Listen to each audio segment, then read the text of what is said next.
وأستعينه قاهرا قادرا وأتوكل عليه كافيا ناصرا والصلاة والسلام على أمين وحيه وخاتم رسله وبشير رحمته ونذير نقمته سيد الأولين والآخرين أبي القاسم محمد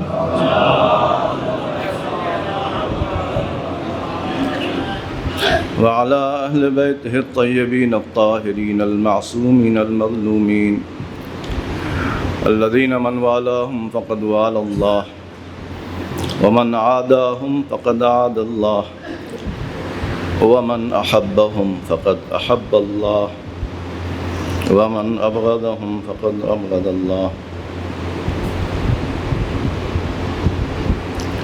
ولعنة الله على أعدائهم أعداء الله إلى يوم لقاء الله أما بعد قد قال الله سبحانه وتعالى وقوله الحق أعوذ بالله من الشيطان الرجيم بسم الله الرحمن الرحيم كل نفس ذائقة الموت ثم إلينا ترجعون صلوات محمد.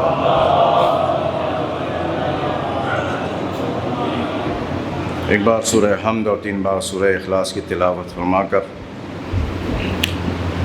مرحومہ و مغفورہ نصرت فاطمہ بنت اقبال حسین نقوی، مرحوم جناب سید حسن رضا نقوی ابن سید مشتاق حسین نقوی، مرحوم الحاج سید کاظم حسین زیدی ابن سید حامد حسین زیدی اور دیگر تمام مرحومین مرحومات ذوی الحقوق، اپنے تمام آبا و اجداد، شہدائے اسلام سبھی کی روح کو ارسال فرما دیں. اعوذ باللہ من الشیطان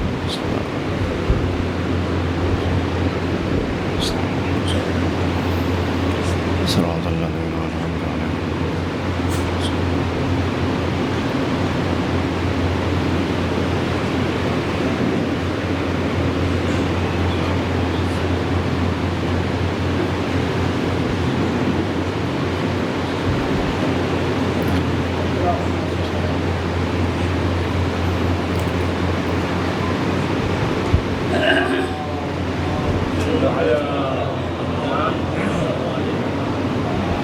اگر آپ حضرات مجلس سننا چاہتے ہیں تو گزارش ہے کہ تھوڑا آگے تشریف لے آئیے. بہت فاصلے سے بیٹھے ہوئے ہیں. الحمدللہ کووڈ کا دور بھی ختم ہو چکا ہے.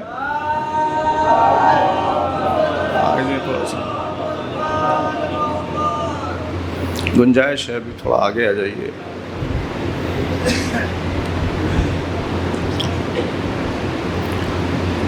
تھوڑا سا بات پہنچانے میں آسانی ہو جاتی ہے. ایک بار سب مل جل کر بآواز بلند صلوات پڑھا جائے.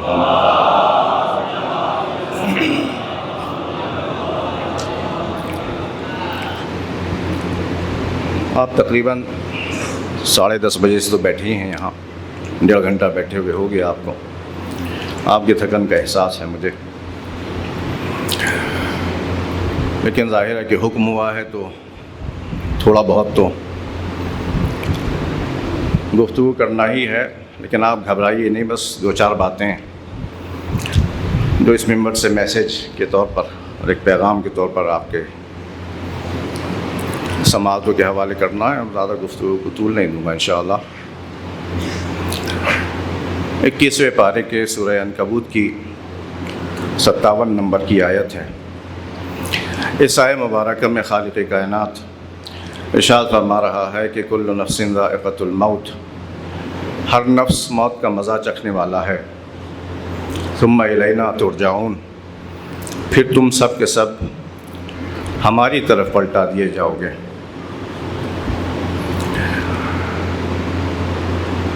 اس آئے وافی ہدایت میں جو بات خالق کائنات نے ہمارے ذہنوں میں منتقل کرنی چاہیے وہ یہ کہ اگر ہم زندہ ہیں، کہ الحمدللہ ہم زندہ ہیں، تو ہمیں ایک نہ ایک دن موت کا ذائقہ چکھنا ہے. تو سب سے پہلی بات تو یہ ہے کہ یہ بات آپ کے سامنے ہے، بالکل سامنے کی سی بات ہے کہ جب بھی کوئی انسان مرتا ہے، مر جاتا ہے، ختم ہو جاتا ہے، تو بہت سے لوگ یہ سمجھتے ہیں کہ کام ختم ہو گیا، مر گیا، ختم ہو گیا، جبکہ اللہ تعالیٰ تبارک یہ فرما رہا ہے اس آیت میں کہ کل نفس ذائقۃ الموت، ہر نفس کو موت کا مزہ چکھنا ہے، یا ہر نفس موت کا ذائقہ چکھنے والا ہے۔ تو ختم وہ ہوتا ہے کہ جس کو چکھا جاتا ہے۔ توجہ ہوئی آپ کے کچھ؟ ختم وہ ہوتا ہے جس کو چکھا جاتا ہے، چکھنے والا ختم نہیں ہوتا ہے۔ جو چیز چکھی جاتی ہے وہ ختم ہو سکتی ہے۔ اسی لیے شاید بہت سے شعراء نے اس بات کی طرف اشارہ کیا ہے کہ علی والوں کو کبھی موت آتی ہی نہیں، شاید اسی وجہ سے۔ اور اس کے ظاہر ہے کہ جب ہم نے موت کا مزہ چکھ لیا اور موت ختم ہو گئی، تو اب ہم مرے نہیں، مرا کون؟ موت مری۔ ختم کون ہوا؟ موت ختم ہوئی، ہم تو باقی رہ گئے نا۔ اسی لیے اللہ نے فرمایا ثم الینا ترجعون، پھر تم ہماری طرف پلٹائے جاؤ گے۔ اگر تم ختم ہو گئے ہوتے تو پھر اللہ کی طرف کیسے پلٹائے جاتے؟ اللہ نے اشارہ دے کر کے بتایا کہ تم اس دنیا سے اس دنیا میں موت کا ذائقہ چکھ کر کے منتقل ہو جاؤ گے، باقی رہو گے ہمیشہ کے لیے، اللہ کی بارگاہ میں حاضر رہو گے۔ ایک صلوات بھیجے محمد و آل محمد پر۔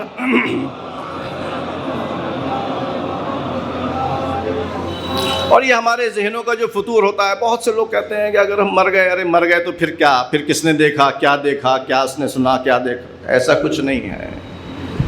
یہ تعلیمات قرآن سے دور ہونے کا نتیجہ ہے کہ جو انسان یہ سمجھتا ہے کہ اگر مر گیا تو معاملہ ختم ہو گیا۔ قرآن کی روشنی میں اگر دیکھیں گے تو یہ جو مرحلہ ہے موت کا، ابھی تو زندگی حقیقت میں شروع ہوئی ہے، ابھی تو شروع ہوئی ہے۔ ابھی کیا ہے؟ یہ کیا ہے؟ یہ جو مرحلہ ہے جس میں ہم راوی صاحب بیٹھے ہیں، یہ کیا ہے؟ یہ کون سا مرحلہ ہے؟ اس کو ہمارا عام طور پر کہتے ہیں زندگی ہے یہ، کیونکہ ظاہر ہے اسی جگہ رہ رہے ہیں، جی رہے ہیں، تو لگتا ہے ہمیں زندگی ہے۔ قرآن مجید کی آیتیں ہیں، اللہ رے جہنم میں جب بہت سے کفار، مشرکین، منافقین، فاسقین جہنم میں پہنچیں گے تو وہاں ایک دوسرے سے گفتگو ہوگی، ان کی موت گفتگو ہوگی، کیا ہوا، کیسے ہوا، کیا ہوا؟ تو کہیں گے کہ کم لبثتم، کتنا رہے، کتنی زندگی کاٹ کے آئے، کہاں؟ مرنے سے پہلے کتنی زندگی کاٹ کے آئے؟ اب یہاں ہم کتنی زندگی کاٹ لیتے ہیں؟ 50، 60، 100، 80۔ بھائی آپ کی عمر نوح بھی ہوگی 2500 سال، تو بھی آخرکار ختم ہونی ہے۔ جی ابھی جو انبیاء زندہ ہیں، آسمان کے اوپر جو زندگی بسر کر رہے ہیں، آخرکار انہیں بھی اس دنیا سے جانا ہے۔ کچھ انبیاء ایسے جن کا تاریخ اسلام میں نام ہے کہ وہ زندہ ہیں، حیات ہیں۔ اور یہ عجیب سی بات ہے کہ یہ تمام مسلمان اس کے اوپر اتفاق رکھتے ہیں کہ کچھ انبیاء زندہ ہیں اور اللہ نے ان کو زندہ رکھا ہے، آسمان کے اوپر زندہ ہیں، اور وہ اللہ کی طرف سے مامور جو ہوتے ہیں، جو جس چیز کا بھی ان کو حکم دیا جاتا ہے اس کو انجام دیتے ہیں۔ اس سب کا عقیدہ ہونے کے باوجود بھی جب عقیدہ مہدویت پر بات آتی ہے تو کہتے ہیں ابھی امام آئے ہی نہیں۔ کیوں؟ اس لیے کہ وہ اتنا زندہ کیسے رہ سکتے ہیں؟ تو جو اللہ اپنے کسی نبی کو کسی خاص کام کے لیے کئی ہزار سال زندہ رکھ سکتا ہے، وہ آخری حجت کو، اپنے آخری نظام کو قائم کرنے کے لیے کیوں نہیں زندہ رکھ سکتا؟ یقیناً رکھ سکتا ہے۔ مجھے اس طرف نہیں جانا ہے، تو بات جو بیچ میں آ رہی تھی تو میں نے عرض کر دیا آپ کی خدمت میں۔ تو بہت سارے انبیاء ہیں جو زندہ ہیں، لیکن آخرکار انہیں بھی اس دنیا سے جانا ہے۔ جائیں گے تو کم لبثتم، کتنا رہے اس دنیا میں؟ تو وہ آپس میں گفتگو کرتے ہوئے کہیں گے کہ لبثنا یومن او بعض یوم، ایسا لگتا ہے کہ ہم وہاں ایک دن رہے یا بعض یوم یا کچھ گھنٹے رہے۔ بھائی آپ کو کتنا جینا ہے؟ آج انسان کوشش کرتا ہے، ایکسرسائز کرتا ہے، جی طرح طرح کے پھل فروٹ کھاتا ہے، سلاد کھاتا ہے، جم جاتا ہے، کیا کیا کرتا ہے کہ زیادہ زندہ رہے، اچھے طریقے سے زندہ رہے۔ اتنی محنت کتنے سال کے لیے؟ کتنے سال کے لیے؟ دیکھیے بعض لوگوں کی آنکھوں میں نیند آ رہی ہے، تو بعض لوگوں کو جگانے کے لیے جو جاگے ہوئے ہیں ایک صلوات پڑھتے ہیں آواز بلند کے ساتھ، اللہم صلی علی محمد وعلی محمد۔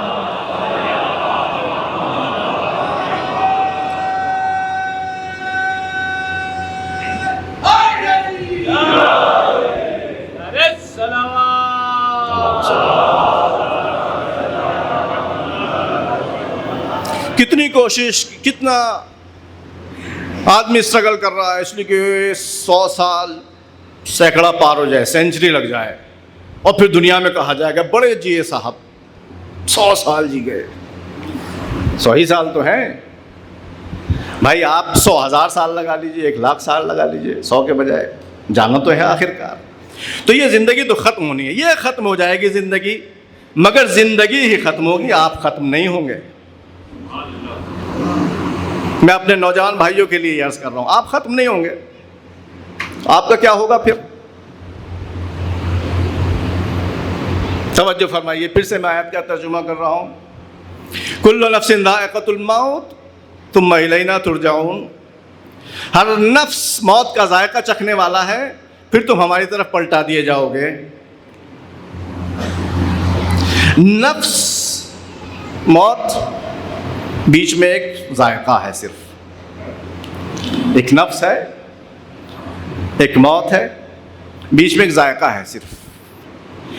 اس ذائقے کو چکھ کر موت کے پل سے اس پار تم چلے جاؤ گے۔ یہ پل کا لفظ میرا نہیں ہے جناب، یہ جو میں پل کا لفظ عرض کر رہا ہوں آپ کی خدمت میں، یہ سید الشہداء کا دیا ہوا لفظ ہے۔ موت کے سلسلے میں کربلا میں جب اپنے ناصروں جان نثاروں کے سامنے مولا نے ان کو شجاعت دلانے کے لیے، بہادری دلانے کے لیے، مزید اللہ کی راہ میں جہاد کرنے کے لیے ان کو جب اکسایا تو فرمایا صبرن بنی الکرام مل موت الا قنطرہ، صبر سے کام لو اے بڑے عزیز ہستیوں اور جانثاروں اور میرے چاہنے والوں، صبر سے کام لو، اس لیے کہ موت سوائے پل کے کچھ اور نہیں ہے۔ یہاں تمہارے بدن کے اوپر تلوار لگے گی، تمہارے بدن کے اوپر نیزہ لگے گا، تمہارے اوپر تیر لگے گا، تمہارے اوپر پتھر لگیں گے، تمہارے اوپر گھوڑے دوڑائے جائیں گے، یہ سب کچھ تمہارے جسم کے اوپر ہوگا، مگر تم موت کے پل سے جیسے ہی اس طرف گزرے، اب ادھر تمہارے سامنے رسول اللہ جام لیے کھڑے ہوئے تمہارے استقبال میں کہہ رہے ہوں گے اہلاً و سہلاً و مرحباً بکم، تم میرے حسین کے اوپر جان نثار کر کے آئے ہو، آؤ میں تمہیں بہشتی جام سے سیراب کر کے بتاتا ہوں کہ یہ موت سوائے پل کے کچھ اور نہیں ہے۔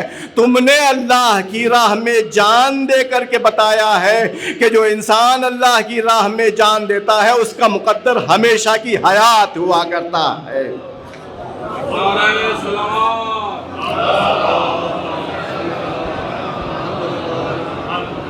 ہمیشہ زندہ رہے گا انسان، کبھی موت اس کو نہیں آنے والی۔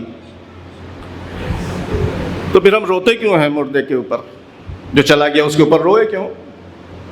ایک فطرت کا تقاضا ہے، کوئی عزیز چھوٹتا ہے تو آنکھ سے آنسو نکلتے ہیں، جس سے جتنا لگاؤ ہو اتنے ہی زیادہ آنکھ سے آنسو نکلتے ہیں۔ لگاؤ کی بات ہے، کتنا لگاؤ آپ کو کس سے ہو؟ ہم نے دیکھے ہیں ایسے افراد کہ جن کے ماں باپ گزرے مگر وہ روئے نہیں، شاید لگاؤ نہیں تھا ان کو۔ ایسے بھی افراد دیکھیں جو اپنے ماں باپ کے جانے کی دعا کرتے ہوئے نظر آئے کہ کب جائیں گے،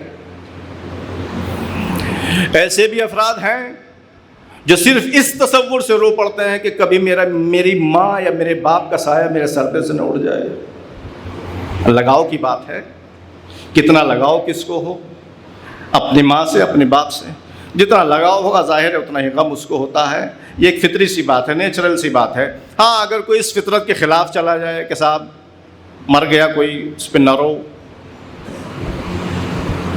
اس پہ کیوں رو گے، کیا ہو جائے گا، کیا، وہ ایک الگ مسئلہ ہے، ظاہر ہے وہ گفتگو کا موضوع نہیں ہے۔ لیکن بہرحال اگر ایک فطری تقاضے کے تحت انسان کا جو بھی عزیز ہے اس دنیا سے چلا گیا ہے، اس کے اوپر وہ رو رہا ہے، تو اس کی فطرت کا تقاضا اور پاکیزہ فطرت کا تقاضا یہ ہے کہ جس انسان کا جتنا دل نرم ہوتا ہے وہ اتنا ہی گریہ کرتا ہے۔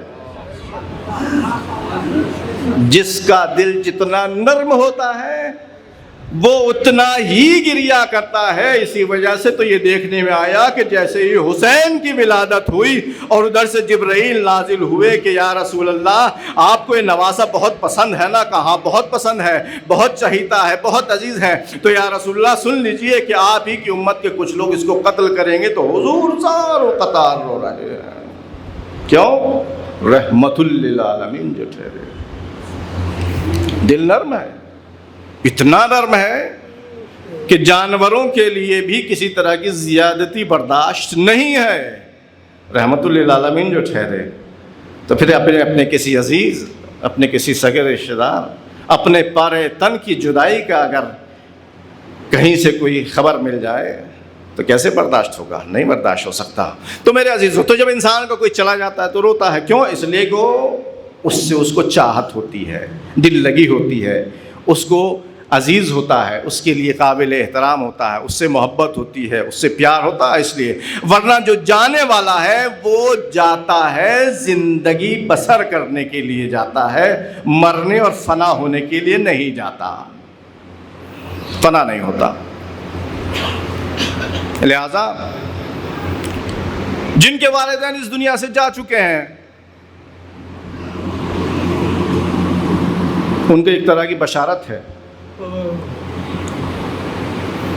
ہمارے معصومین نے فرمایا، ابھی دقیقاً میرے ذہن میں نہیں ہے کہ کس معمول ہے، لیکن معصوم کے قول کی میں عکاسی کر رہا ہوں یہاں پر آپ کی خدمت میں۔ فرمایا کہ گھبراؤ نہیں، تمہارے ماں باپ اگر اس دنیا سے چلے گئے ہیں تو گھبرانے کی ضرورت نہیں ہے، تم انہیں یاد رکھو، وہ ادھر سے تمہیں یاد رکھیں گے۔ تم انہیں یاد رکھو، وہ ادھر سے تمہیں یاد رکھیں گے۔ اور تم تو بہت لمٹ میں ہو نا، دیکھو آپ جو ہے اور میں بہت لمٹ میں، محدود ہے، دنیا محدود ہے۔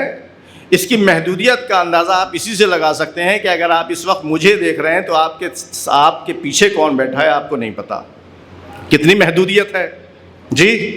اور اگر سب کے سب یہاں بیٹھے ہوئے ہیں تو آپ کو پتہ نہیں کہ باہر کیا ہو رہا ہے جی، کتنی محدودیت ہے، کتنا لمیٹیشن ہے، اتنا لمیٹیشن ہے۔ لیکن جو اس دنیا سے چلا جاتا ہے، اس کی یہ لمٹ اٹھا لی جاتی ہے، اس کی یہ حد ختم ہو جاتی ہے، اب وہ کسی دائرے کے اندر محدود نہیں رہتا۔ اس کا نتیجہ یہ ہوتا ہے کہ وہ عالم برزخ میں رہتے ہوئے بھی اگر اللہ کا وہ بندہ مومن ہوتا ہے تو اللہ کی طرف سے اس کو یہ اجازت ہوتی ہے کہ عالم برزخ میں زندگی بسر کرتے ہوئے بھی وہ اپنے خاندان، اپنے چاہنے والوں، اپنے عزیزوں، رشتہ داروں، پڑوسیوں کو ہمیشہ دیکھتا رہتا ہے، ان کے حالات سے باخبر رہتا ہے، ان کے لیے دعائیں کرتا ہے۔ اسی لیے تاکید کی گئی ہے کہ اگر تمہارے والدین اس دنیا سے چلے بھی گئے ہیں تو تم ان کے لیے دعا کرتے رہو، ایصال ثواب کرتے رہو، فاتحہ خوانی کرتے رہو، ان کی قبر کی زیارت کرتے رہو۔ جتنا تم نہیں کرو گے اس سے زیادہ ادھر سے تمہارے لیے دعائیں آئیں گے جو تمہاری قسمت کو بدل دیں گی۔ صلوات پڑھ دیجئے محمد و آل محمد پر۔ لہذا ہر کس کو یہ نہ سمجھے کہ مر گیا چلو قصہ ختم ہوا، نہیں، ابھی زندگی کا آغاز ہے، اس زندگی کا جس کا اینڈ نہیں ہے۔ آج کی زبان میں کہیں تو اینڈ لیس ہے، وہ جس کا انجام پتہ نہیں ہے، شروعات تو ہے، اختتام نہیں پتا۔ خالدین فیہا ابدا، خالدین فیہا ابدا، ہمیشہ، ہمیشہ کا جو بھی تصور آپ کے ذہن میں ہو، کوئی لمٹ نہیں ہے اس کی۔ اچھا تو ہو سکتا ہے ہمارے بعض نوجوان بچے اور جوان بھائی ہمارے سوچ رہے ہوں تو پھر یہ مر کے ہوتا کیا ہے؟ پھر ہم نے تو دیکھا کہ لوگوں نے جو بھی مرا مردہ اس کو نہلا دھویا، کفن پہنایا، نماز پڑھائی اور مٹی کے حوالے کر دیا، تو ختم تو ہو گئے ہم۔ مٹی کے حوالے کر دیا، کچھ دن مٹی کے اندر پڑے رہے اور جتنا جو کچھ بھی تھا وجود وہ سب ختم ہو گیا۔ ہڈیاں بھی اگر بہت زیادہ مضبوط ہوئی تو شاید 10-15 سال چل جائیں گی، نہیں تو وہ بھی 2-3 سال میں گل سڑ کے ختم ہو جائے قصہ۔ پرانے زمانے کے لوگوں کی ہڈیاں ہوتی تھیں 30 سال 40 سال کے بعد بھی نکل آتی تھیں، مگر آج کل تو ظاہر ہے کہ ہر آدمی کی ہڈی مضبوط نہیں ہے۔ پتہ ہی ہے آپ کو کیلشیم کی کمی ہے سب جگہ، تو کتنی چلیں گی یہ ہڈیاں؟ 5 7 10 سال، اس کے بعد یہ بھی ختم۔ تو آپ یہ سوچیں گے کہ پھر یہ ہوا کیا؟ ہم نے دفنا دیا اور مٹی کے حوالے کر دیا، تو پھر ہم کہاں رہ گئے؟ ہوا کیا ہے؟ توجہ فرمائیے گا، خالق کائنات نے فرمایا کہ تمہیں موت کا ذائقہ چکھنا ہے۔ موت کا ذائقہ جب تم چکھ لو گے تو اس کے بعد اللہ کی طرف پلٹا دیے جاؤ گے۔ اب یہ جو دیکھ رہے ہیں آپ کے مٹی کے حوالے کر دیا ہے ہمارا بدن، یا کہیں کہ ہمیں مٹی کے حوالے کر دیا ہے، در حقیقت یہ ہمیں مٹی کے حوالے نہیں کیا ہے، صرف ہمارے اس مرکب کو، ہماری اس سواری کو، ہمارے اس انسٹرومنٹ کو مٹی کے حوالے کیا ہے کہ جس کے ذریعے سے ہم نے اپنے آپ کو اس دنیا میں اس لائق بنایا تھا کہ اسی پل سے پار ہو کر کے اس طرف خالق کائنات کی بارگاہ میں پہنچ سکیں۔ توجہ فرما رہے ہیں آپ؟ ایک صرف وسیلہ تھا، ایک سواری تھی، اس پہ سوار ہو کر کے ہم اس دنیا میں آئے تھے، اور ہمیں اس سواری کو یہاں چھوڑ کر کے اس طرف چلا جانا، کہاں؟ پل کے اس پار۔ اور یہ آپ نے دیکھا ہوا کہ یہاں اس دنیا میں ہیں بہت سی جگہ ایسی بھی کہ پل کے اس پار کی سواری کچھ اور ہوتی ہے اور پل کے اس پار کی سواری کچھ اور ہوتی ہے۔ دیکھا نا آپ نے، ہوتا ہے بہت بعض جگہ پر، جیسے کہاں بتاؤں میں آپ کو، جیسے کلکتہ میں وہ کیا ہے، مٹیا برج ہے مثلاً، وہاں چلے جائیں آپ، پل کے اس پار تک آپ جائیے، گاڑی سے، ٹرین سے، کسی بھی چیز سے جائیے، اس کے بعد پل کے اس پار جائیں گے تو پھر ہو سکتا ہے وہاں کچھ اور سواری آپ کو مل جائے۔ ایسے ہی جب ہم نے اس دنیا میں اپنی اس سواری کو، جو ہمارا بدن تھا، جس کے لیے ہم نے کتنی کوششیں کی تھیں کہ داڑھی کا اسٹائل ایسا ہونا چاہیے، بال ویسے ہونے چاہیے، پلکیں ایسی ہونی چاہیے، بھویں ایسی ہونی چاہیے، اسکن کا کلر ایسا ہونا چاہیے جناب، آنکھیں ایسی ہونی چاہیے، شائننگ مارنا چاہیے، اس کے اوپر کیا کیا ہونا چاہیے۔ یہ جو ہمارا بدن تھا جس کو ہم نے مٹی کے حوالے کر دیا ہے، یہ یہاں کی سواری تھی، اس دنیا کی سواری تھی۔ جب ہمیں اس پار جانا ہے اور اس دنیا میں قدم رکھنا ہے تو اللہ تعالیٰ و تبارک نے یہ انتظام کیا ہے کہ جیسے ہی ہمیں قبر کے حوالے کیا گیا اور ہمیں تلقین پڑھانی شروع کی گئی تو اللہ تعالیٰ تبارک نے اس دنیا کے لیے ہمیں ایک اور سواری عنایت کی جس کو برزخی بدن کہا جاتا ہے۔ برزخی بدن، مثالی بدن، اور اس میں ایسا کوئی لمیٹیشن نہیں ہوتا جیسا ہمارا ہوتا ہے۔ اب یہاں بیٹھے ہیں تو وہاں نہیں ہو سکتے، وہاں نہیں ہیں تو وہاں نہیں ہو سکتے، وہاں نہیں ہو سکتے۔ اس کی تو اس کا اسٹائل ہی الگ ہوتا ہے، اس کا انداز ہی الگ ہوتا ہے۔ مجھے اس گفتگو میں نہیں جانا، مجھے عرض یہ کرنا ہے کہ اگر ہمیں موت آ گئی ہے تو ہم اپنے آپ کا خاتمہ نہ سمجھیں۔ موت کا ذائقہ ہمیں چکھنا۔ اچھا صاحب، ذائقہ اگر ہمیں چکھنا ہے تو بتائیے کہ کیا سب کا ذائقہ ایک جیسا ہوتا ہے؟ سب کا ذائقہ ایک جیسا ہوتا ہے؟ میں بہت آہستہ آہستہ عرض کر رہا ہوں تاکہ یہ بات، یہ میسج جو میں دینا چاہ رہا ہوں وہ آپ سبھی نوجوانوں کے ذہن میں اتر جائے۔ ہمارے بزرگ تو تقریباً واقف ہیں چونکہ ایک عرصے سے مجلس سے سنتے چلے آ رہے ہیں۔ سب کا ذائقہ، سب کی زبان کا ٹیسٹ ایک جیسا ہوتا ہے؟ نہیں ہوتا۔ آج کل بہت سے لوگوں کو بخار چل رہا ہے، وائرل بخار چل رہا ہے۔ جب انسان کو بخار ہو جاتا ہے تو اس کا منہ کیسا ہو جاتا ہے؟ جی، جب بخار ہو جاتا ہے، ظاہراً ہر کسی کو بخار ہوا ہوگا، ابھی تک سبھی نے تجربہ کیا ہوگا، جب بخار ہو جاتا ہے انسان کو تو اس کے منہ کا ٹیسٹ کیسا ہو جاتا ہے؟ کتنا اچھا ہو جاتا ہے۔ ٹیسٹ کیسا ہو جاتا ہے اس کے منہ کا؟ کڑوا. ٹیسٹ لیس پانی بھی اس کو کڑوا لگتا ہے. اس کو کھیر کھلائیے کیسا لگتا ہے، بریانی کھلائیے، پوڑی کچوڑی کھلائیے، نوچندی سے لا کے حلوہ پراٹھا کھلائیے، نان خطائی کھلائیے، لڈو پیڑا کھلائیے، جی لنگر جو آپ نے چلایا محرم میں وہ کھلائیے، اس کڑوے ٹیسٹ کو کھلائیے، لگے گا کچھ؟ نہیں. اچھا میں اس سے اور آگے کی بات آپ کے سامنے عرض کروں. کبھی کبھی ایسا ہوتا ہے کہ بیماری کی وجہ سے ٹیسٹ خراب ہو جاتا ہے مگر پھر بھی آدمی کھا لیتا ہے. توجہ چاہوں گا عزیزوں، بیماری کی وجہ سے انسان کا ٹیسٹ خراب ہو جاتا ہے مگر پھر بھی کھا لیتا ہے کہ اچھا نہیں لگ رہا، کھا رہا ہوں. لیکن کبھی کبھی بیماری اتنی بڑھ جاتی ہے یا اس طرح کی لگ جاتی ہے کہ کھانے کو دل ہی نہیں کرتا. آپ چمچ سے لے جائیے اس کے منہ کے اوپر پاس نہیں. بڑا انسان بھی ہوگا، ایجڈ بھی ہوگا تو بھی کہے گا نہیں. بچوں کی طرح جیسے بچے منہ ادھر پھرا لیتے ہیں نا، کھلائیے تھوڑا سا، ابا اماں پھوپھی جو بھی ہیں، بس ایک لقمہ کھا لیجیے، دوائی کھانی ہے. نہیں، دل ہی نہیں چاہ رہا. دوائی کھانی ہے، دل نہیں چاہ رہا. بعض بیماریاں، کچھ بیماریاں ایسی بھی ہوتی ہیں کہ اگر وہ انسان کو ہو جائیں تو نہ صرف یہ کہ منہ کا ذائقہ خراب ہو جاتا ہے، کھانے کا دل ہی نہیں چاہتا ہے، بلکہ بعض بیماریاں ایسی بھی ہوتی ہیں کہ دنیا کی سب سے بہترین کھانا غذا ان کے سامنے لا کر کے رکھ دیا جائے تو ان کو بجائے اس کے کہ کھانے کا دل نہیں چاہ رہا، من نہیں کر رہا ہے، کھانے کو دیکھ کر کے اور وامیٹنگ ہونے لگتی ہے. ہوا ہوتا نہیں ہوتا ایسا؟ ہوتا ہے کہ نہیں ہوتا ایسا؟ بہت سے بیمار ایسے ہوتے ہیں کہ اگر ان کے سامنے کچھ لا کے رکھ دیا ہے تو اور بجائے اس کے کیا اندر کچھ ڈالیں، وہ اندر کا بھی باہر آنے کے لیے تیار رہتا ہے. کیوں؟ اس لیے کہ بیماری بڑی عجیب ہو گئی ہے. عزیزو توجہ فرمائیے، اللہ تعالیٰ نے فرمایا کہ کل نفس ذائقۃ الموت، ہر نفس کو موت کا ذائقہ چکھنا ہے. تو اب انصاف سے بتائیے کس کو موت کا ذائقہ اچھا لگتا ہے؟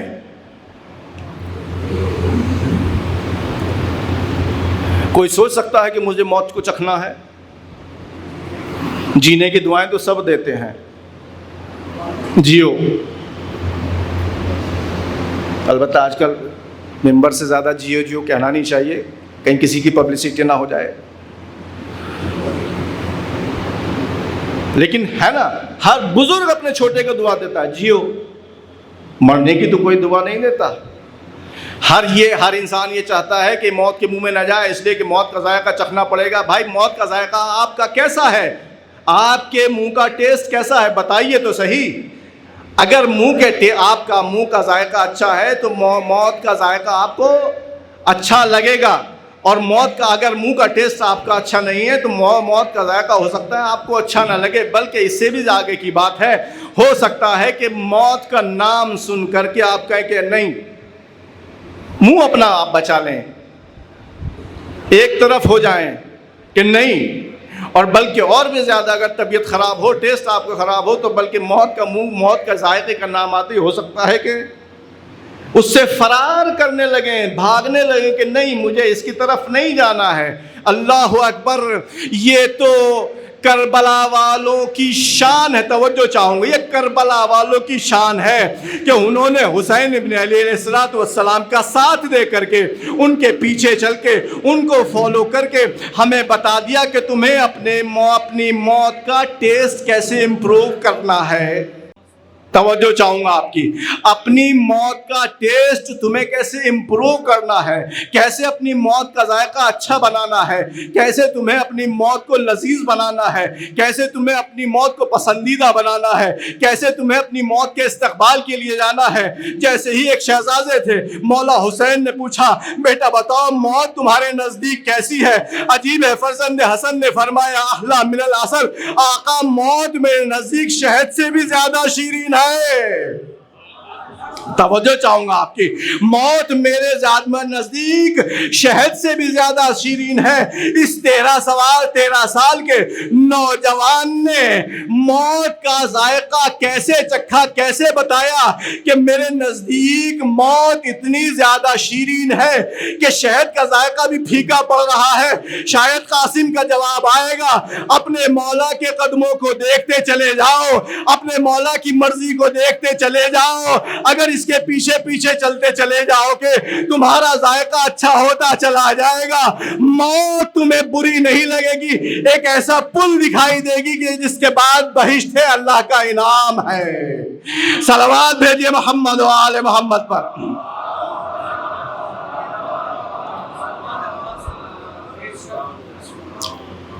ٹیسٹ بڑھ گیا. کتنا؟ شہد سے زیادہ شیرین.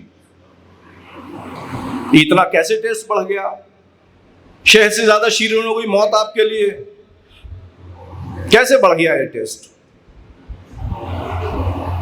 کیسے آخر موت اتنی لذیذ ہو گئی آپ کے لیے؟ ظاہر ہے کہ جن کو مٹھائی پسند ہے اسے کہا جائے کہ مثلا نظر ہے, نیاز ہے, وہ میٹھا تو منہ میں پانی آنے لگتا ہے. آدمی اگر موت اگر اس کے نزدیک اتنی شیرین ہو جائے تو موت کا جب تذکرہ ہوگا تو اس کے منہ میں پانی آئے گا کہ نہیں آئے گا؟ ارے موت بٹ رہی ہے, کہیں موت کا انتظام ہے, کہیں موت کے چانسز بن رہے ہیں, کہیں مرنے کے چانسز بن رہے ہیں, کہیں چلو بھائی چلو آگے بڑھو آگے بڑھو. جب ٹیسٹ امپروو ہو جائے گا تبھی تو ہوگا. اور نہیں, ٹیسٹ اگر خراب رہے گا تو جیسے ہی کہا کہ میں نے ایک صاحب سے کہہ دیا ایسے ہی کہ اللہ آپ کو مرحومین میں سے شمار کرے, بس جناب تیریاں چڑھ گئی ان کی, کہنے آپ مجھے مرنے کی دعائیں دے رہے ہیں. میں نے کہا میں بھلا کیا ہوتا, یہ تو ہمارے اور آپ کے چوتھے امام حضرت زین العابدین علیہ الصلوۃ والسلام کی دعا ہے.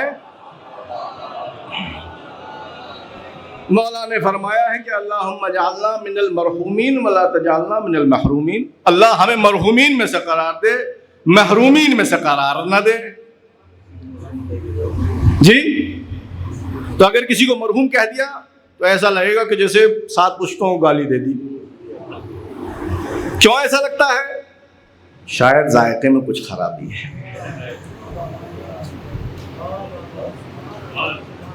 ہے نا؟ محسوس کر رہے ہیں آپ اس بات کو؟ تیاری نہیں ہے, ذائقہ کچھ ٹھیک نہیں ہے. احلا من العسل اگر ہوتا, شہد سے زیادہ شیرین, چلے شہد سے زیادہ شیرین نہ صحیح, شہد جیسا ہی ہوتا. چلیے اصلی شہد نہ صحیح, نقلی ہی ہوتا, کچھ تو ہوتا.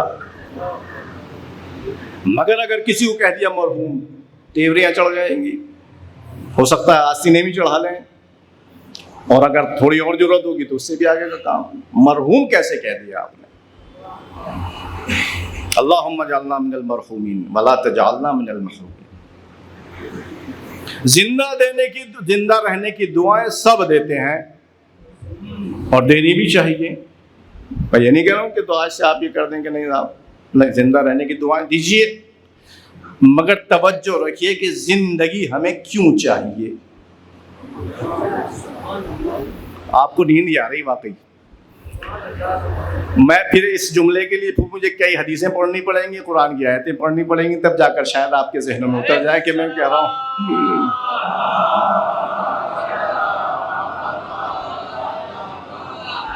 قاری صاحب نے کتنی بہترین تلاوت آپ کے سامنے پیش کی الحمدللہ.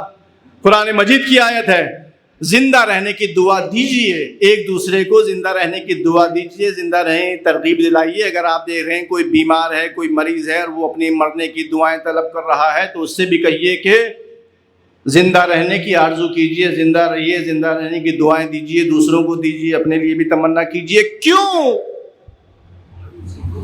اس لیے کہ اور زیادہ دن دنیا میں رہ سکیں؟ نہیں, اس لیے نہیں. کیوں؟ اس لیے کہ اللہ تعالیٰ تبارک نے فرمایا بھائی اگر یہ میسج آپ تک پہنچ جائے تو مجھے ضرور آپ دعاؤں میں یاد رکھیے گا کہ میرے ذہن میں بھی یہ میسج میرے ذہن میں بھی رہ جائے کہ اللہ تعالیٰ تبارک نے فرمایا ہے کہ بھائی صاحب آپ اس دنیا میں جو رہ رہے ہیں یہ اس لیے نہیں رہ رہے ہیں کہ اس دنیا میں آپ کو انجوائے کرنا ہے، انٹرٹینمنٹ کرنا ہے، ٹائم پاس کرنا ہے۔ ابھی میں ایک جگہ گیا تھا تو وہاں بڑھیا، ظاہر ہے سبھی جگہ یہی ہوتا ہے، وہ دن بھر کوئی نہیں پوچھنے آتا تھا تو ایک صاحب آئے میرے پاس، کہنے لگے کہ مولانا آپ کے کمرے میں ٹی وی لگوا دوں ابھی عشرے کے ایام میں؟ میں نے کہا کیوں؟ کہنے لگے ٹائم پاس ہو جائے گا آپ کا۔ تو مجھے نہیں پتا آپ لوگوں کا کیسے پاس ہوتا ہے ٹائم، لیکن اللہ جو فرما رہا ہے اس پر توجہ کیجیے گا۔ زندہ رہنے کی دعائیں اپنے لیے بھی کیجیے، دوسروں کو بھی زندہ رہنے کی دعا دیجیے۔ کس لیے؟ اس لیے نہیں کہ ٹائم پاس کرنا ہو، جتنا رہیں گے اتنا مزہ آئے گا، نہیں۔ اللہ تعالیٰ تبارک نے اپنے قرآن مجید میں فرمایا ہے کہ دیکھو یہ دنیا ہم نے تمہیں اس لیے دی ہے کہ تاکہ تم یہاں رہ کر کے اپنی آخرت کو آباد کر سکو۔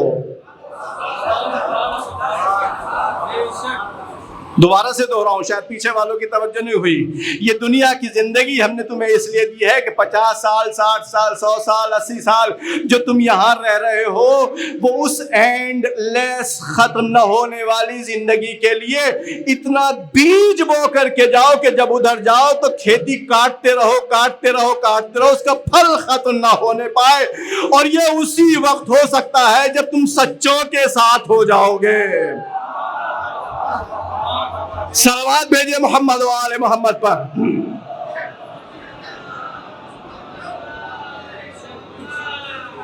جب تم سچوں کے ساتھ ہو جاؤ گے، جب تم سچوں کے ساتھ ہو جاؤ گے اسی وقت ہو سکتا ہے۔ پروف کوئی دلیل؟ جی ہاں، ایک شہزادے کی بات تو آپ کے سامنے میں نے نقل کر دی کہ جب پوچھا کیف الموت عندک یا بنائی، میرے بیٹے، میرے بچے، میرے لال، میرے جگر، موت تمہارے نزدیک کیسی؟ تو فرمایا کہ احلی من العسل، موت میرے لیے نزدیک شہد سے بھی زیادہ شیرین ہے۔ تو اتنی شیرین کیسے ہو گئی یہ موت؟ اب دوسرے شہزادے کی بات جو آپ ہمیشہ مصائب میں سنتے ہیں، اے کاش ان جملوں سے ہم میسج اپنی زندگی کے لیے سنبھال کر رکھیں۔ میسج، پوائنٹ، مشعل راہ ہے ہمارے لیے، زندگی کو سنوارنے کا ذریعہ ہے ہمارے لیے، زندگی وہ والی زندگی بنانے کا ذریعہ ہے ہمارے لیے۔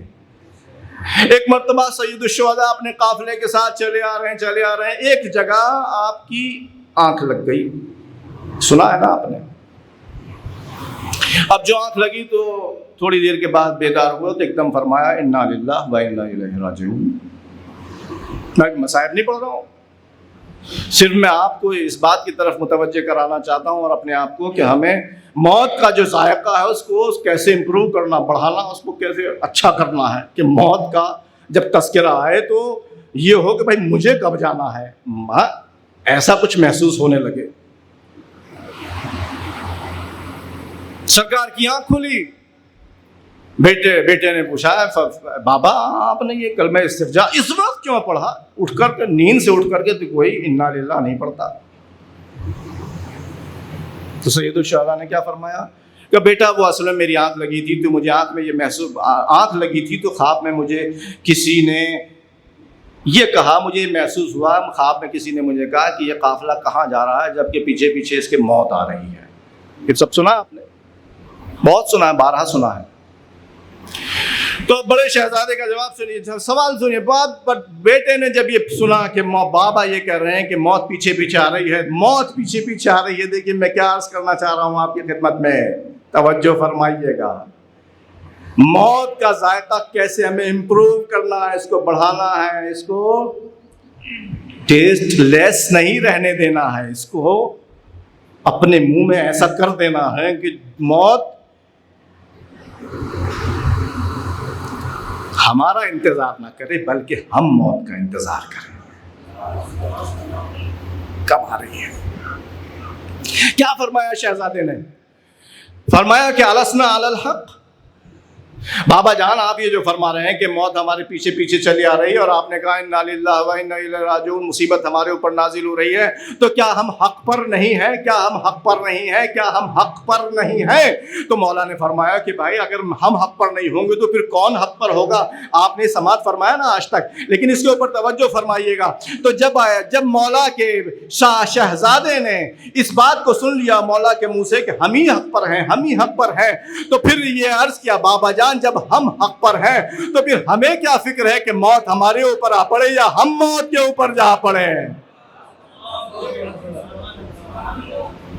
پیچھے والوں آپ تک بات پہنچی کہ نہیں پہنچی؟ جب انسان حق کے اوپر ہوتا ہے، حق کے اوپر گامزن رہتا ہے، سوتا ہے حق کے اوپر، جاگتا ہے حق کے اوپر، گفتگو کرتا ہے حق کے اوپر، ساکت رہتا ہے، خاموش رہتا ہے حق کے اوپر، لیتا ہے کسی سے کچھ تو حق کے اوپر، کسی کو دیتا ہے تو حق کے اوپر، کسی سے ملتا ہے تو حق کے ساتھ، کسی سے ناراض ہوتا ہے تو حق کے ساتھ، کسی سے ملتا ہے تو حق کے ساتھ، کسی سے بچتا ہے تو حق کے ساتھ، کسی کے سامنے سر جھکاتا ہے تو حق کے ساتھ، کسی کے سامنے سینہ تان کے رہتا ہے تو حق کے ساتھ۔ جب وہ اتنا حق کے ساتھ ہو جاتا ہے تو اس کا موت کا ذائقہ اتنا امپروو کر جاتا ہے کہ اب اسے پرواہ نہیں رہتی کب موت آئے گی، اور اب وہ اس لائق ہو جاتا ہے کہ چاروں طرف سے دشمن گھیرے ہوئے بھی ہو مگر وہ یہ کہتا ہوا للکارتا رہتا ہے تم ساری دنیا بھی مل کر ہمارا پیچھا کرتے رہو گے، ہمارے سامنے کھڑے رہو گے، ایٹم بم سے ہمیں دھمکی دو گے، راکٹ سے ہمیں دھمکی دو گے، اسلحے سے ہم کو دھمکی دو گے، پابندیاں ہمارے اوپر لگاؤ گے، ہمیں شہید کرنے کے لیے تم در پہ رہو گے، مگر چونکہ ہم نے حق کا ذائقہ چکھ لیا ہے تو موت سے ہم گھبراتے نہیں ہیں، ہم موت کے استقبال کے لیے ہر وقت تیار ہیں۔ صلوات پڑھیے محمد و آل محمد پر۔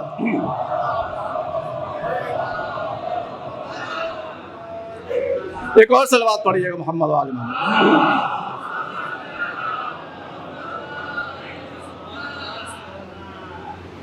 تو جناب حق اگر ہماری زندگی میں اتر آیا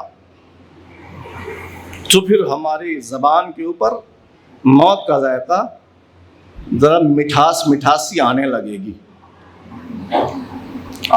مٹھاسی۔ نہیں آیا تو کوئی بات ہی نہیں، جیسے سب جا رہے ہیں ویسے ہم بھی، پھر دیکھا جائے گا جو ہوگا، مولا تو بیٹھے ہی ہیں ادھر۔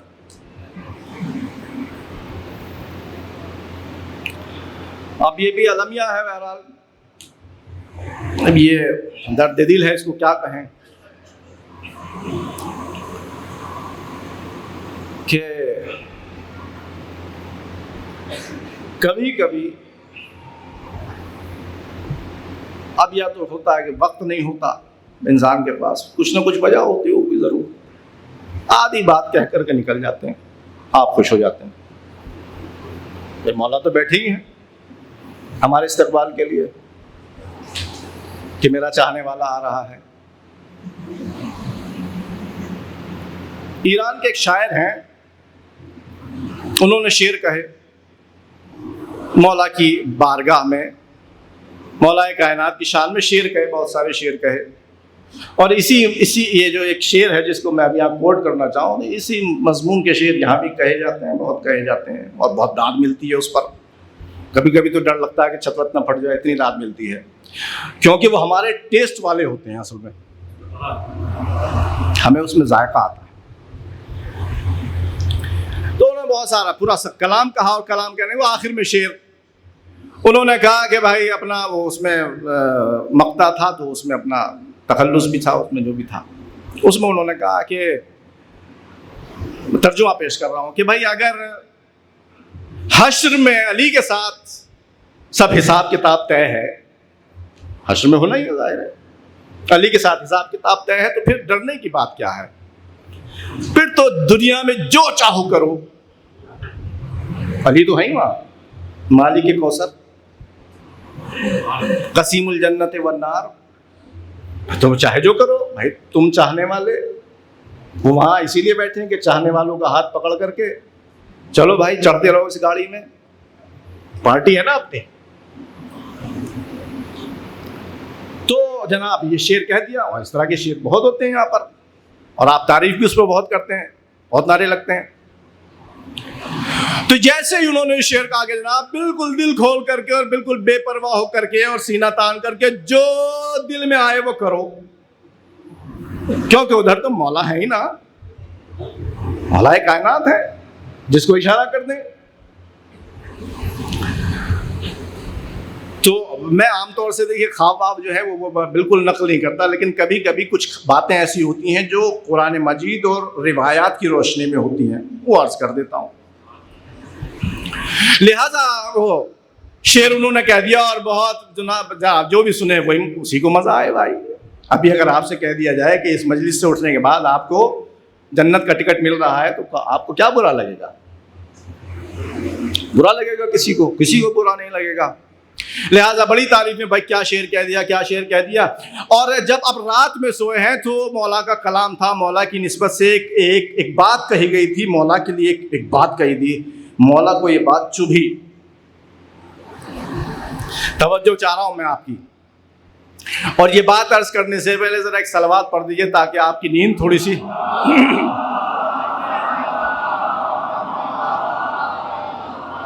مجھے ایسا محسوس ہو رہا ہے کیمرے کے آگے والے تو اچھی والی صلوات بھیج رہے ہیں، پیچھے والے ابھی تھوڑا غنودگی میں ہیں، ایک اور صلوات پڑھ دیا۔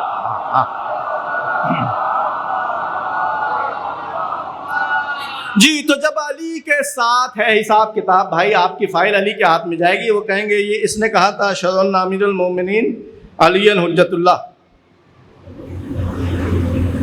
پاس ہے، اس نے بہت نعرے حیدری لگائے تھے، چلو بھائی اس نے بہت ماتم کیا تھا، چلو بھائی، ہے نا، جس کے بھی ٹھپا لگا ہوا ہے مولا کی نسبت سے انہوں نے کہہ دیا کہ جب علی کے ساتھ حساب کتاب تو علی کریں گے تو پھر ہمیں کیا فکر کرنا ہے، یہاں جو چاہے مرضی کرو، کسی کی زمین ہڑپ لو، کسی کا دل دکھا دو، کسی مرتے ہوئے کو اور مار دو، کسی یتیم کا مال ہڑپ لو، جی۔ اور اگر تبرک لینے کی بات آئے تو کتنوں کے پیر کچلے جائیں گے، پہلے تبرک تم لو۔ یہ سب پریکٹیکل چیزیں ہیں جناب جو ہو رہی ہیں، اور کوئی بہت بڑی بات نہیں ہے ہمارے اور آپ کے لیے، جی کوئی بہت بڑی بات نہیں ہے، جو چاہے کر لو۔ کسی نے اگر ایک گالی دی ہے تو میں بھلا میں 2 دوں گا، 4 دوں گا، جب تک آتی رہیں گے دوں گا۔ کسی نے اگر مجھے کچھ کہہ دیا ہے تو جہاں تک ہو سکے گا میں کہوں گا، 7 نسلوں کو نہیں بخشوں گا۔ یہ سب ہو رہا نا، ہوتا ہے نا، ہوتا۔ تو جو چاہے مرضی آپ کی، بھائی آپ علی کا نام لے رہے ہیں، آپ کی مرضی ہے، کچھ بھی کیجئے، کچھ بھی کیجئے، جو چاہے آپ کی مرضی کیجئے۔ علی تو وہاں بیٹھے ہی اسی کام کے لیے کہ بھائی صاحب آپ علی کا نام سن کے مسکرائے تھے نا، یہ آپ کی دلیل، اور کیا چاہیے؟ یہی تو کہا جاتا ہے نا محافل میں، مجالس میں، آپ جس نے نعرہ نہیں لگایا وہ کیسا، اور جس نے ہاتھ اٹھا کر نہیں لگایا تو وہ کیسا، اور جو سن کر نہیں مسکرایا تو وہ کیسا، اور پتہ نہیں کیسے کیسے سب آپ سنتے ہیں نا، سنتے ہیں اور تعریف کرتے ہیں، اور تعریف کر کے نعرے بھی لگاتے ہیں۔ اب توجہ فرمائیے گا، میں ایک چبھتی ہوئی بات عرض کر رہا ہوں، لیکن پورے پروف کے ساتھ عرض کروں گا، ایسے ہی نہیں اڑتی ہوئی ہوا میں نہیں، پورے پروف کے ساتھ عرض کروں گا۔ تو مولا نے جب یہ دیکھا کہ اس شاعر نے ہمارے لیے یہ کہہ دیا کہ بھائی تمہاری مرضی، علی کی محبت میں تو تم نے شعر کہہ دیا نا، اور ہر شعر پہ جنت میں تمہارے گھر بنیں گے، ہر شعر پر تو جنت میں گھر بنیں گے۔ اب یہ ایک ایسا شعر کہہ دیا کہ جس کو سننے کے بعد جو بھی سنے گا کہے گا بڑے بڑے مزے آ گئے، اب تو جنت کا سرٹیفکیٹ یوں ہی فری میں مل رہا، فری میں مل رہا، فری میں مل رہا ہے۔ اب میں بریکٹ میں ایک اور بات آپ کے ذہنوں میں کہتا ہوا چلوں، یہیں پر اس بات کو کہنے سے پہلے یہ بتائیے کہ آپ کے نزدیک، آپ جتنے بھی لوگ سن رہے ہیں، آپ کے نزدیک دنیا افضل ہے یا جنت افضل ہے؟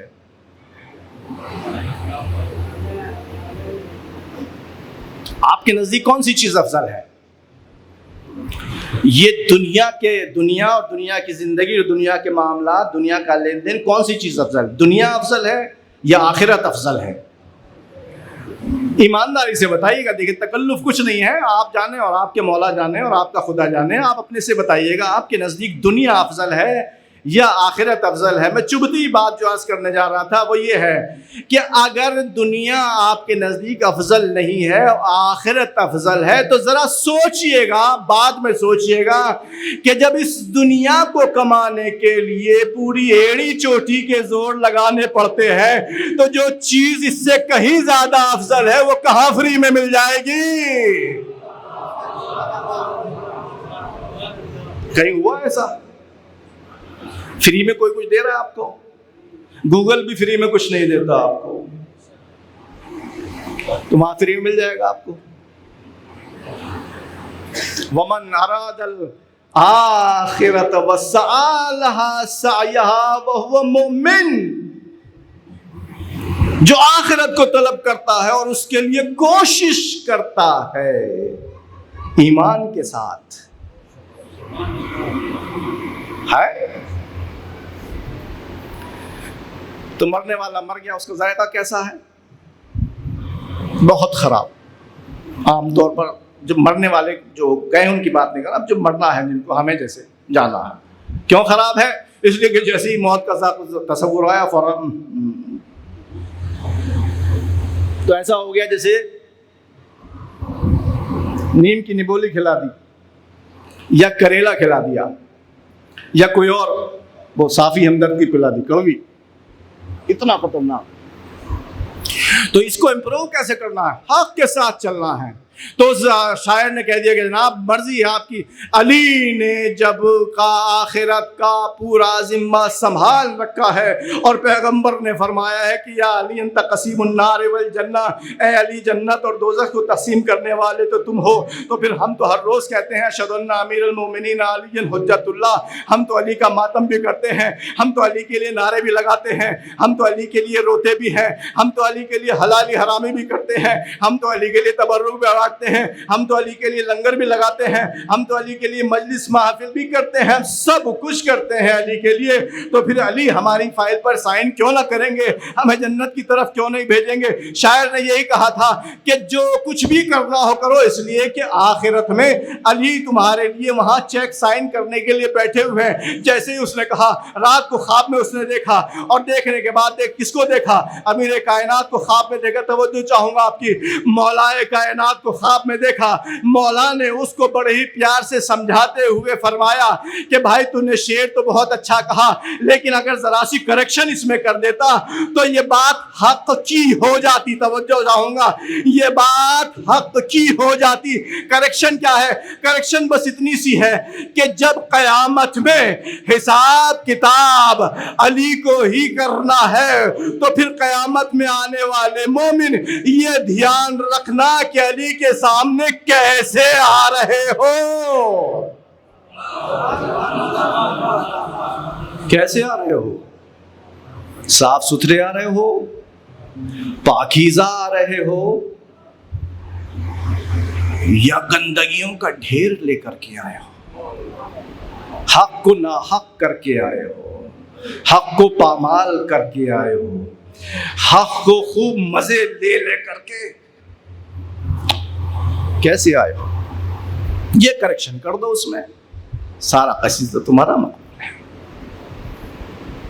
تو جوانوں، میرے بھائیوں اور میرے بزرگوں، اگر ہمیں موت کا ذائقہ اپنے لیے بڑھانا ہے اور اچھا کرنا ہے تو کیا کرنا ہے؟ بس اتنا سا کام کرنا ہے. حق کو سمجھنا ہے کیا ہے اور اس پر عمل کرنا ہے. یہ اگر ہو گیا تو موت کا ذائقہ ہمارے نزدیک بھی شہد سے زیادہ شیرین ہو جائے گا. پھر ہمیں پرواہ نہیں رہے گی، کب آ جائے موت، جب بھی آ جائے کوئی بات نہیں. اب آپ پہلو بدل رہے ہیں، اس کا مطلب ہے کہ وقت ختم ہو گیا ہے. ایک صلوات پڑھ دیجئے محمد و آل محمد. جی الحمدللہ. کہتے ہیں نا مجمع پڑھواتا ہے مجلس، صحیح ہے بات. میں نے گھڑی نہیں دیکھی تھی، آپ کے پہلو بدلنے کو دیکھ کر کے میں سمجھ گیا کہ وقت ختم ہو گیا. تو خیر، حق کو اگر ہم نے سمجھ لیا اور سمجھنے کے بعد اس کے اوپر عمل کیا تو ہی ہماری زندگی کا نتیجہ یہ ہوگا کہ موت ہمارے نزدیک میٹھی ہو جائے گی، کم سے کم ایسی ہو جائے گی کہ ہمیں کڑوی نہیں لگے گی، کم سے کم اب تو جتنا تیزی سے ہم حق کے اوپر عمل کر سکیں. اور یہ تو بات ہمارے لیے کوئی ایسی بہت عجیب سی بات نہیں ہے. ظاہر ہے کہ یہ حدیثیں تو ہم نے بہت سن رکھی ہیں، علی مع الحق والحق مع علی. تو جو علی کا نام لینے والا ہے وہ بھلا حق سے دور کیوں ہو سکتا ہے؟ جو علی کا چاہنے والا ہے وہ بھلا حق کو پامال کیوں کر سکتا ہے؟ جو علی کا دم بھرنے والا ہے وہ بھلا حق کو کڑوا کیوں سمجھ سکتا ہے؟ جو علی کا دم بھرنے والا ہے وہ حق کے پیچھے کیوں نہ رہے گا؟ جو علی کا نام لینے والا ہے وہ حق کا نام کیوں نہ لے گا؟ جو علی کا ہمیشہ اپنی زندگی میں کلمہ پڑھتا ہے تو وہ جو کہتا ہے علی حق ہے، علی حق ہے، علی حق ہے، تو بھائی یہ بھی تو دیکھو کہ علی نے زندگی کے مختلف مراحل میں کیسے حق کو تمہارے سامنے اجاگر کیا ہے، اور اجاگر کر کے بتایا ہے کہ اگر میں علی حق ہوں اور میرے ساتھ حق رہتا ہے تو پھر میرے ساتھ وہی ہوگا جو حق کے ساتھ ہوگا، جو حق کے ساتھ ہوگا. سیدھی سی بات. لہذا مجھے بھی، آپ کو بھی، سب کو بھی حق کو پہچاننا اور اس کے بعد اس پر عمل کرنا لازمی ہے. جبھی ہمارے نزدیک موت انتہائی شیرین اور اتنا بہترین ہدیہ بن کر کے آئے گی کہ علی کی طرح سے ہم بھی موت کا انتظار کریں گے کہ موت کب آئے گی. راہ دیکھیں گے اس کی، ویٹ کریں گے اس کا کب آئے گی. کام کرتے رہیں گے، موت کا انتظار کرتے. نہیں تو ظاہر ہے کہ جب جو چیز ہمارے ذہن میں کڑوی ہے، جس کا مزہ ہمارے پاس بہت خراب ہے، تو اس کے پیچھے ہم جانے کو کیوں سوچیں گے. عزیزوں، میں نے گفتگو کو ختم کیا. تو جو انسان حق کو اپنے لیے شعار بنا لیتا ہے، پھر دنیا میں پڑنے والی مصیبتیں اس کے لیے ہیچ ہوتی ہیں، ہیچ، زیرو ہوتی ہیں، کتنی ہی عظیم مصیبتیں کیوں نہ ہوں. پھر اسے پرواہ نہیں ہوتی کہ وہ آسانی کے ساتھ زندگی بسر کر رہا ہے یا سختیوں میں زندگی بسر کر رہا ہے، کیونکہ اس کی نگاہ اس بار ہے. یہاں تو جو بھی ہے گزر جائے گا، جیسا بھی ہے گزر جائے گا، لیکن اس زندگی کے لیے کوشش کرتا رہے گا جو گزرنے والی نہیں ہے، نہیں گزرے گی چاہے کوئی بھی کوشش کر لے. تو جب مصیبتیں بہت آسان ہو جاتی ہیں تو پھر کتنا اچھا ہے کہ انسان حق کو اپنے سامنے رکھے. کتنا واضح سا نسخہ ہے ہمارے لیے ائمہ معصومین نے چھوڑا ہے کہ حق ہمارے لیے انتہائی آسان ہو جاتا ہے، مصیبت ہماری بہت آسان ہو جاتی ہے. اور اگر بات کو ہم نہ سمجھ سکے تو پھر کون سمجھے گا؟ کربلا والوں نے تو انتہا کر دی نا، بالکل انتہا کر دی، انتہا کر دی واقعی. یزیدیوں نے بھی انتہا کر دی اور حسینیوں نے بھی انتہا کر دی. یزیدیوں نے تاریکی کی انتہا کر دی، حسینیوں نے نور کو پروان چڑھایا. یزیدیوں نے ظلم کی انتہا کری، حسینیوں نے صبر کو انتہا تک پہنچایا. یزیدیوں نے انسانیت کو شرمسار کیا، حسینیوں نے انسانیت کو اس عروج پر پہنچا دیا کہ جہاں خالق کائنات کی آواز آ رہی ہے، یا ایتھا النفس المطمئنہ، اس عروج پر پہنچا دیا. اور جب اتنے باکمال شخصیتوں کو تذکرہ ہم سنتے رہیں اور باوجود اس سننے کے پھر ہماری زندگی ٹس سے مس نہ ہو، تو ہم سے زیادہ گھاٹے میں پھر کون ہو سکتا ہے؟ کون ہم سے زیادہ گھاٹے میں ہو سکتا ہے؟ ایسا سرمایہ کس کے پاس ہے؟ ایسا سرمایہ کس کے پاس؟ اتنی بہترین شاہکار ہستیاں کس کے پاس؟ کسی کے پاس نہیں ہے. اللہ اکبر. عزیزو، سید الشہداء جب اپنی زندگی کے آخری لمحات گن رہے تھے تو زینب کبریٰ کو اپنے پاس بلایا اور بلانے کے بعد ان کے سینے کے اوپر ہاتھ رکھ کر کچھ پڑھا. اس لیے کہ حسین کو معلوم ہے کہ اب حسین کے جانے کے بعد جو مصیبتیں آنے والی ہیں اس کو برداشت کرنا انتہائی دشوار ہے. ہم پڑھ لیں گے، آپ سن لیں گے، لیکن کبھی آپ اکیلے میں تھوڑا سا ہر مصیبت کو تصور کیجئے، صرف تصور کیجئے، ضرورت نہیں زبان سے ادا کریں، آپ صرف تصور کریں، دیکھیے کیا کیفیت ہوتی ہے. سید الشہداء نے زینب کبریٰ کے سینے کے اوپر ہاتھ رکھ کے کچھ پڑھا، اور علماء یہی بتاتے ہیں کہ کچھ دعائیں اللہ سے کیں، ان کے لیے حوصلے اور صبر کی دعائیں کیں. بہرحال کچھ نہ کچھ ایسا تھا کہ جس کی بنیاد پر زینب کے دل کو قرار آ جائے، اس لیے کہ حسین جدا ہونے والے ہیں. وہی حسین جن کو بچانے کے لیے زینب نے اپنا سب کچھ قربان کر دیا. اور نہ صرف یہ کہ حسین جانے والے ہیں، بلکہ سید الشہداء نے زینب کے سینے پر ہاتھ رکھ کر شاید اللہ سے یہ دعا مانگی ہو کہ حسین کے بعد جو مصیبتیں آنے والی ہیں زینب کے اوپر اور پورے قافلے والوں کے اوپر، زینب ان کو برداشت بھی کر سکے اور دوسروں کو بھی برداشت کروا سکے. اس لیے کہ زینب کو سید الشہداء نے اپنے بعد اپنے قافلے کا قافلہ سالار جو بنایا ہے. عزیزو، زینب کو قافلہ سالار بنا کر چلے گئے سید الشہداء.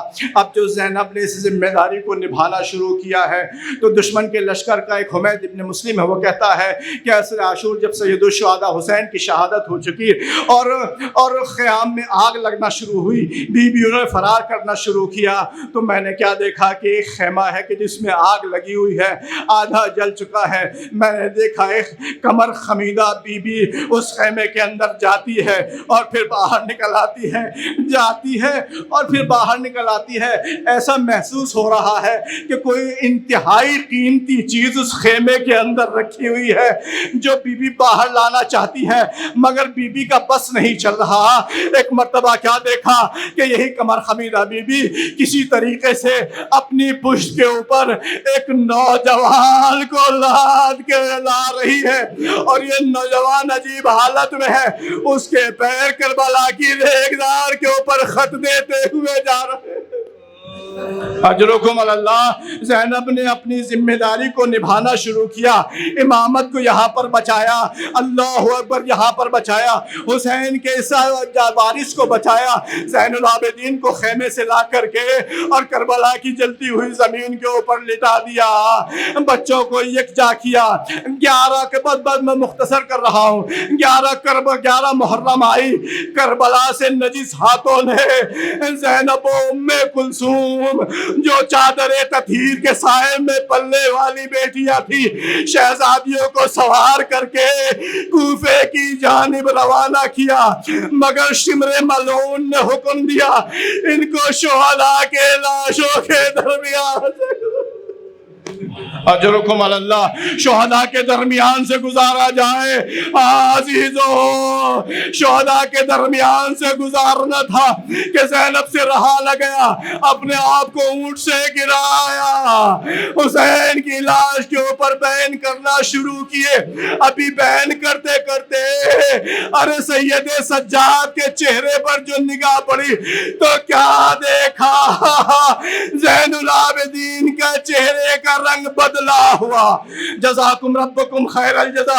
ایسا لگتا ہے کہ جیسے زین العابدین اس دنیا سے چلے جائیں گے، زینب کو اپنی ذمہ داری یاد آئی، فوراً آواز دیا، میرے لال، ارے میں تیرے چہرے کا رنگ کیسے دیکھ رہی ہوں.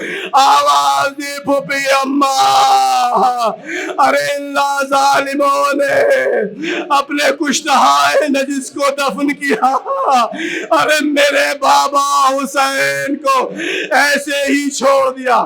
جزاکم ربکم خیر الجزا. بالآخری چند جملے، یہ لٹا ہوا قافلہ کوفے تک پہنچا. کیسے پہنچا؟ اسے چھوڑا، ارے دربار ابن زیاد میں پہنچا اور ایک مرتبہ ابن زیاد نے دیکھا کہ ایک جوان آگے آ رہا ہے. پوچھا پوچھا یہ کون کا؟ علی کا کیا تمہیں قتل نہیں کیا گیا تھا؟ ایک مرتبہ علی نے کہا ہاں میرا بھائی تھا علی، اس کو قتل کیا گیا تھا، اور ہم تو یوں ہی قتل ہماری عادت ہے۔ زین العابدین کے جواب کو سن کر پسر زیاد کو غصہ آیا، ایک مرتبہ حکم دیا کہ زین العابدین کے سر و تن میں جدائی کی جائے۔ زینب نے جیسے ہی سنا اور ایک مرتبہ زین العابدین کو اپنی باہوں میں لیا۔ اے پسر زیاد، جب تک زینب زندہ ہے زین العابدین پر آنچ نہ آئے گی۔ زینب کبریٰ تم پر لاکھوں سلام، تم نے اپنی ماں فاطمہ کی ایسی نصرت کی جیسے اس نے اپنے زمانے کے امام علی کی تھی، اپنا سب کچھ لٹایا، اپنے زمانے کے امام کی حفاظت کی۔ انا للہ و انا الیہ راجعون۔